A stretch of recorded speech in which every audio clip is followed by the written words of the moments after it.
I didn't say that. I got on the plane. Tomo, you mentioned at the Dollhouse panel that you found music to be a very good strategy for finding your character, and that was something that you learned specifically from Edward James Olmos. And I was just curious if either of you remembered what specific music you used to find your characters. Yeah, just, different scenes. Like, it really depends on the music that, like, at the time, I remember I had a scene with Grace, and I was listening to Queens of the Stone Age, Little Sister. Any Queens of the Stone Age fans? Yeah! Awesome. And that was Era Bulgaria, is that? Yeah, I think that was the album. Anyway, Little Sister was that song. It's like this kind of, sad sort of ballad, but I love that band. And that song just really affects me. So I remember, in particular, I was using that song for that episode. But yeah, it works. And sometimes you forget about it. You forget, and then because you try your other tools, and you're just not quite getting a scene. And then you're like, oh yeah, music. You just put on the right song, man. It's amazing. Like Eddie always says, you gotta find the character's music, and it helps so much, man. It really does. Yeah, I spoke about this extensively a couple panels ago, and I used Deep Up and Mall and Essence, and there was a couple albums that Rashid had actually recorded the oldest mantra known to humankind. It's over 5,000 years old. And when I found it, it hit me exactly the kind of feeling that I needed for the entire show. I listened to it every day I did the show. There wasn't one day that went by that I wasn't listening to her singing these mantras, especially the oldest one. And it was, Joseph would have it. As soon as I walked in the car, sat down, it would freak out, man. I'd just sit there and just get right into it. And I wouldn't leave it. I would never leave it. And it was always playing. I played it during our rehearsals the very first week. And when we were doing all the shots for publicity shots, they're all there, And, but people got really, really sick of it. Because I played it all the time and I refused to take it off. I said, no, you're not going to take it off. No. Can't we change it, like with the Stones or something? No. I couldn't break it. I was scared. I was really needing to stay inside of it at all times. The house that I picked was second. I specifically found the house where Dama could live. And would be like, that's where he was coming from before he went on board the Galactica. And so I found my space in my real life, and then found the music, which I used. Never was there a day that went by that I wasn't listening to that music extensively. I was amazingly overwhelmed with it, because I just couldn't take the chance of not being inside of this character. And the best way to do that, you should find their food, you should find the music, you should find the way they walk, talk, all those things, of course, but the thing that really, really puts me in a place, in space, is my music. So, yeah, it was very, very important for me. Question?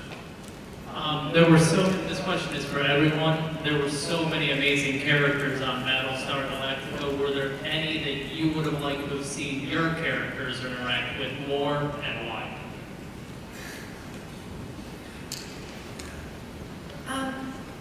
Just as you said that, I thought to myself, wow, Dee and Billy had so much to do early on. That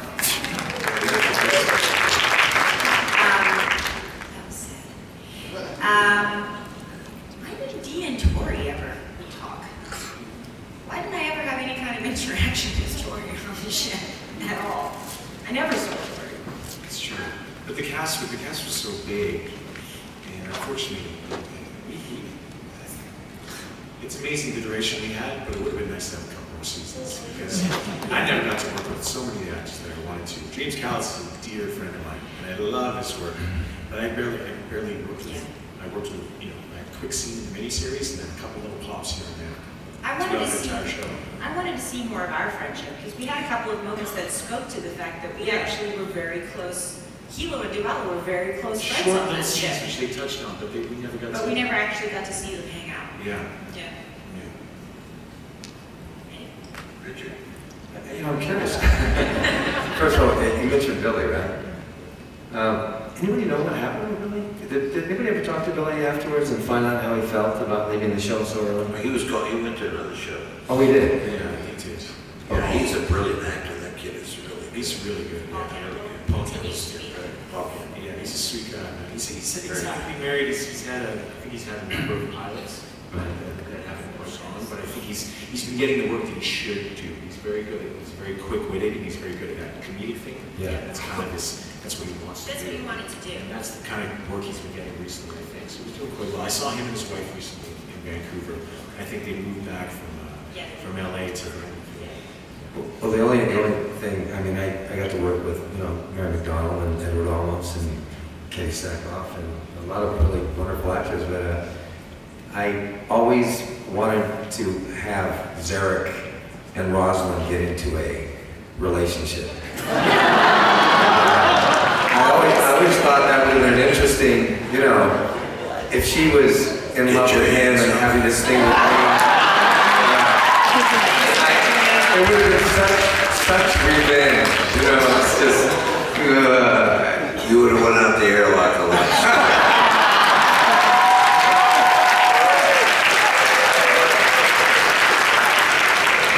I think we just have a couple more minutes. Sorry to everyone who's online now. Mine's pretty quick. I've maintained it ever since the election happened that I would have voted for Baltar. And I was just wondering, if you were members of the civilian fleet, who would you guys have voted for? Come on. Sit down.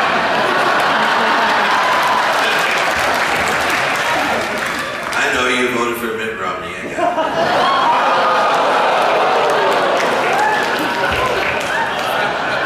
Next.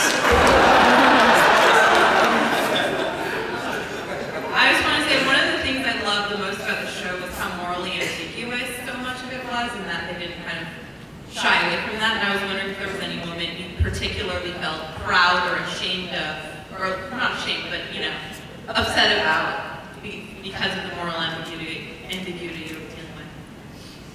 Because of the moral Ambiguity of what? Like, was there ever a point where your character made a stance about something and you felt particularly happy or unhappy about that? Oh.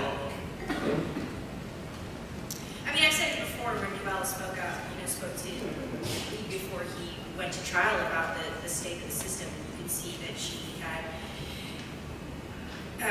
there were doubts inside her about her place in the military and the military's role within the civilian fleet, and that here was this good soldier questioning the capability of the system and those in command. And I loved that. I was just sad that it didn't go anywhere for my character in particular in that moment. There was a bigger story to be told, obviously, but When Hilo had the opportunity to, or when he was, really deliberating whether to let the fleet use that virus and exterminate the Cylons or not, that was difficult to play too. It was hard. Yeah, it was interesting, just what it caused even in me. I spent a lot of time thinking about it.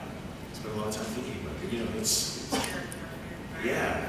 genocide, I mean, it didn't matter any way you looked at it. And I recently read a book before that affected me more than any other book I've ever read in my life. I carried how dark this film, but this book was with me for a good year after. It was called Shake Hands with the Devil. It was written by Romeo Dallaire, who was a Canadian general in charge of Unimar in Uganda. He witnessed, the greatest genocide that's happened in modern history. He witnessed 800,000 people killed over 3 months, 800,000 slaughtered, and it wasn't even in the news. And I read this book on his experience there. I recently read it, so I knew and I agreed with what Hilo's stance was, but it affected me too, though. It is really interesting. If you ever get a chance, it's a heavy book, but I think it's responsible. It's something you should read. People need to be educated about that event that happened. Yeah. Question?